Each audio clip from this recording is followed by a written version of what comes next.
മാർക്കറ്റിലെ കോടികൾ വില വരുന്ന ഒരു മെഷീനാണ് എന്റെ പുറകിലായിട്ട് കിടക്കുന്നത്. നിങ്ങൾ ഹൈവേകളിൽ റോഡ് പണികളിൽ ഈ മെഷീൻ കണ്ടിട്ടുണ്ടായിരിക്കും. അപ്പോൾ ഇന്ന് ഈ മെഷീന്റെ വിശേഷങ്ങളാണ്. നേരെ വീഡിയോയിലേക്ക്. അപ്പൊ വിമൽ ഭായി, നമ്മളെ പുറകിലായിട്ട് കിടക്കുന്ന മെഷീനെ കുറിച്ചാണ് നമ്മളിന്ന് പറഞ്ഞു അല്ലേ? ഇതിന്റെ ശരിക്കുള്ള പേരെന്താണ്? ഇതിന്റെ ശരിക്കുള്ള പേര് ആസ്ഫാൾട്ട് പേവർ എന്നാണ്. ഇത് ആക്ച്വലി നമ്മൾ ഈ റോഡ് പണിക്കാണ് ഉപയോഗിക്കുന്നത് അല്ലേ? അതിൽ എന്ത് പ്രവർത്തനങ്ങളൊക്കെയാണ് ഉപയോഗിക്കുന്നത്? ഇത് BMBC ടാറിങ്ങിന് വേണ്ടിയിട്ടാണ്. അതായത് നമ്മൾ റോഡുകളിൽ ഹൈവേകളിലും ഇപ്പൊ ഒന്ന് ചെറിയ റോഡുകളിൽ ഒഴികെ ബാക്കിയുള്ള എല്ലാ ഹൈവേകളും ചെയ്യുന്നത് ഈ ഒരു മെഷീൻ വെച്ചിട്ടാണ് അല്ലേ? ഇതിനു മുമ്പ് നമ്മൾ ഇദ്ദേഹത്തിന് തന്നെ ഒരു അടിപൊളി ഒരു അഡാറ് ക്രെയിൻ കാണിച്ചിരുന്നു അല്ലേ? അപ്പൊ അതും ഒക്കെ നിർമ്മിച്ചത് ഇവിടുന്നാണ്. അപ്പൊ നമ്മൾ നോക്കി കഴിഞ്ഞാൽ ഈ മെഷീന്റെ ഫ്രണ്ടിൽ ഒരു വലിയൊരു ബക്കറ്റ് ആണുള്ളത്. അപ്പൊ എങ്ങനെ അതിന്റെ പ്രവർത്തനങ്ങളൊക്കെ വരുന്നത്? ഇതിൽ നമ്മൾ ടാറ് കൊണ്ടുവന്ന് തട്ടാനാണ് ഉപയോഗിക്കുന്നത്. അതായത് ഈ ഒരു ഭാഗത്ത് ടാറ് തട്ടും. എന്നിട്ട് ഈ കൺവെയർ, ഇതിന്റെ സെന്ററിലുള്ള ഒരു കൺവെയർ ഉണ്ട്. ഈ കൺവെയർ വഴി ടാറിനെ ബാക്കിലേക്ക് കൊണ്ടുപോകും. അപ്പൊ ഇത് കൺവെയർ വഴി ബാക്കിലോട്ട് പോകും. ഓക്കെ. എന്നിട്ട് ഉള്ള പ്രവർത്തനങ്ങളൊക്കെ ബാക്കിലാണ്. അപ്പൊ അവിടുന്നാണ് ബാക്കിയുള്ള കാര്യങ്ങൾ അറിയാലോ അല്ലേ?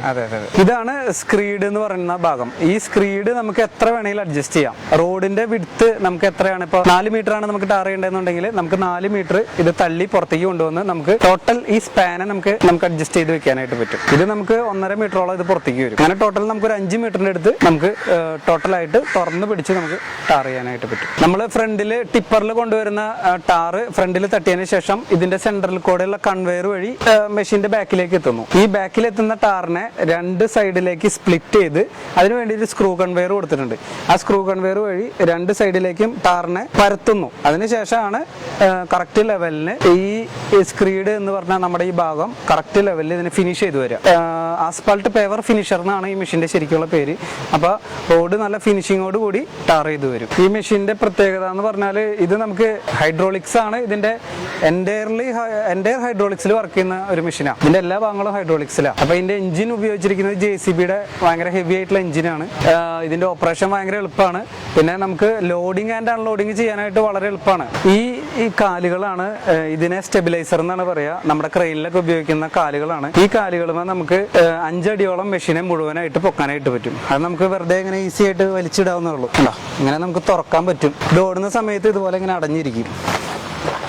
ഇങ്ങനെ അകത്തി വെച്ചതിന് ശേഷം നമുക്ക് ഹൈഡ്രോളിക് സിലിണ്ടർ തുറന്നു കഴിഞ്ഞാൽ, ഇതൊരു ഹൈഡ്രോളിക് സിലിണ്ടർ ആണ്. ഇത് കംപ്ലീറ്റ് ആയിട്ട് താഴോട്ട് വന്നു കഴിഞ്ഞാൽ മെഷീൻ മേലോട്ട് പൊന്തും. 5 അടിയോളം നമുക്ക് പൊക്കാനായിട്ട് പറ്റും. ഈ 5 അടി പൊന്തിച്ച് നിന്ന് കഴിഞ്ഞാൽ നമുക്ക് അതിന്റെ അടിയിൽ വാഹനങ്ങൾ കൂടെ നിർത്തിയിട്ട് അതില് വാഹനത്തിന് ലോഡ് ചെയ്യാൻ പറ്റും.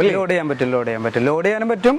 ഇരിക്കുന്ന പൊസിഷനിൽ, അതായത് വണ്ടിയുടെ മേലെയാണ്, ലോറിയുടെ മേലെയാണ് ഇപ്പൊ മെഷീൻ ഉള്ളതെന്ന് വെച്ചാൽ ഈ കാലുകൾ തുറന്നിട്ട് നമുക്ക് അൺലോഡ് ചെയ്യാനും പറ്റും. നമുക്ക് ഇപ്പൊ ഈ മെഷീൻ എത്ര ടണ്ണേജ് വെയിറ്റ് വരുന്നുണ്ടാവും? ഈ മെഷീൻ ഏകദേശം 12 ടണ്ണിന്റെ അടുത്ത് വെയിറ്റ് ഉണ്ട്. ടോട്ടൽ വെയിറ്റ് വന്നിട്ടുണ്ട്. കാരണം ഈ ബാക്കിൽ നിൽക്കുന്ന ഈ സ്ക്രീഡിന് ഏകദേശം 2.5 ടണ്ണിന്റെ അടുത്ത് വെയിറ്റ് ഉണ്ട്. അപ്പൊ ഈ കിടിലൻ മെഷീൻ എന്ന് പറഞ്ഞാല് കേരളത്തില് ആരും അധികം ചെയ്തിട്ടില്ല അല്ലെ? ആരും ചെയ്തിട്ടുണ്ടാവില്ല എന്ന് തോന്നുന്നുണ്ടാവില്ല.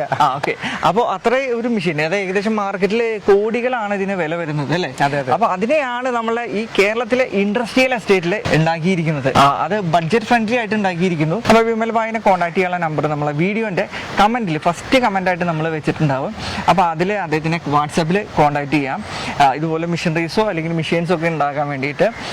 പിന്നെ ഇന്നത്തെ വീഡിയോ എല്ലാവർക്കും ഇഷ്ടമായി എന്ന് വിചാരിക്കുന്നു. അപ്പോൾ ഇതുപോലെ നിങ്ങളുടെ സ്ഥാപനത്തിൻ്റെയോ അല്ലെങ്കിൽ ഇതുപോലെ ബിസിനസ്സോ മാനുഫാക്ചറിങ് ഒക്കെ ചെയ്യുന്നവരൊക്കെ ആണെങ്കിൽ നിങ്ങളുടെ വീഡിയോ നമ്മളുടെ ചാനലിലൂടെ നമ്മൾ കാണിക്കുന്നതായിരിക്കും. അപ്പോൾ നമ്മളെ കോൺടാക്ട് ചെയ്താൽ മതി, നമ്മുടെ DM നിങ്ങൾ മെസ്സേജ് അയച്ചാൽ മതി. അപ്പോൾ എല്ലാവരും ഇത് ലൈക്ക് ചെയ്യും, ഷെയർ ചെയ്യുകയൊക്കെ ചെയ്യുക. കൂടാതെ നമ്മളുടെ ചാനൽ ഫോളോ ചെയ്യാത്തവരൊക്കെ ഒന്ന് ഫോളോ ചെയ്യുക. അപ്പോൾ ഇതുപോലെ മറ്റൊരു വ്യത്യസ്തമായ വീഡിയോ ആയിട്ട് നമുക്ക് വീണ്ടും കണ്ടുമുട്ടാമെന്ന് പറഞ്ഞുകൊണ്ട് നിർത്തുന്നു. നന്ദി, നമസ്കാരം.